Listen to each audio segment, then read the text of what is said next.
lige her. I to danser breakdance og electric boogie sammen. Hvorfor gør I det? Vi så de skøn. Vi så nogen, der gjorde i fjernsyn, så tænkte vi, det ville vi også gøre det, så begyndte vi bare. Så vi begyndte med at øve, så når jeg så sidst, så blev vi lidt bare og sådan blev den bare ved. Ja, lige synes bare, det er skønt og danse breakdance. Og i øvrigt vil jeg gerne have de bemærket, hvor mange gange de siger, at det er skønt. Ja. Fordi de synes simpelthen bare, det er herligt. Men hvordan øver de sig, når der ikke er et sted at danse? Og hvad øver de sig på? Vi tager bare en radio med godt musik i, stiller os op med en græsplan, så begynder vi bare.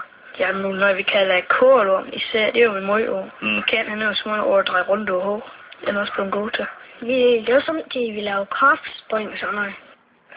Ja, det er både kålorm og kraftspring. Og det er jo det, der er så fedt ved electric boogie, man tager den bare med sig. Det er det, man tager bare radio med. Ja. Men indimellem skal man også have lidt ny inspiration. Hvordan får Peter kendt det? Så der har vi også en kafeteria, hvor de har en video-jukebox. Der er Uprock, den var der før, der danser de så breakdance der. Og nu er det en, der hedder Breakdance Party. Med en gruppe, der hedder Break Machine. Der kan man så se, de danser breakdance til, mens man hører sang. Så får vi samtidig nogle penge, så går vi op på høen og sådan noget. Så når vi er i høen, så siger vi, at de laver sådan, så går vi hjem og øver så samtidig. Det er skønt. Ja, skal vi sige, de har 2 videoer, de kan danse til? Ja.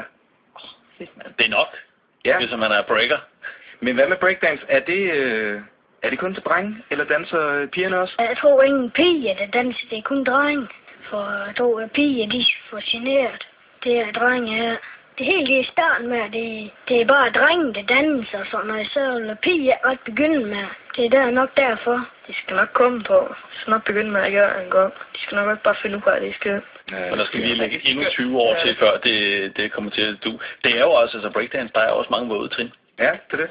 Og hvordan ser det så ud, når man danser breakdance? Skal vi ikke slutte af med at høre Peter kommentere Kent, der danser? Nu er Kent, han laver kålor. Laver kålor? Så håber han sådan med ben. Håb og røg.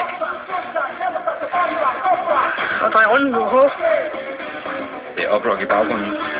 Og laver en kraftspring.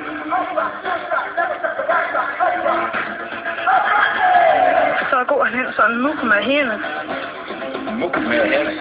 Og laver en vold i muk. Tager en tår, der ikke. Så går han til hvor. Der får næsten det hele til at lyde som en olympisk disciplin. Det er det, ikke? Jo, meget handlingsmættet. Ja.